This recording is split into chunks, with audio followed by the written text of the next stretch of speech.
Sampai benanan ada kita ini cak mana asal muasalnya? Di apa di Kutakata tidak apa? Tidak. Di Kutakata juga. Kembang kakaknya sebelah sini juga ya. Dua. Apa kata dokter terakhir?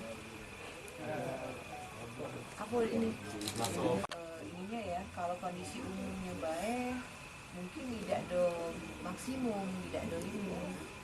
Jadi kalau menurut kami sih ini harus paling tidak bapak ini harusnya posisinya tetap di rumah sakit.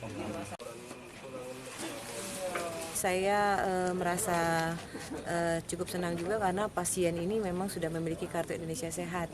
Nah, hari ini kita akan bawa ke rumah sakit umum karena memang tindakan untuk kanker itu hanya bisa dilaksanakan di rumah sakit RSMH ya. Untuk memperbaiki KU-nya atau kondisi umumnya, setelah dari rumah sakit umum akan kita bawa ke rumah sakit Bari sehingga pada saat nanti akan menjalin kemoterapi dan sebagainya kondisinya sudah jauh lebih kuat karena memang untuk asupan gizinya harus kita perhatikan.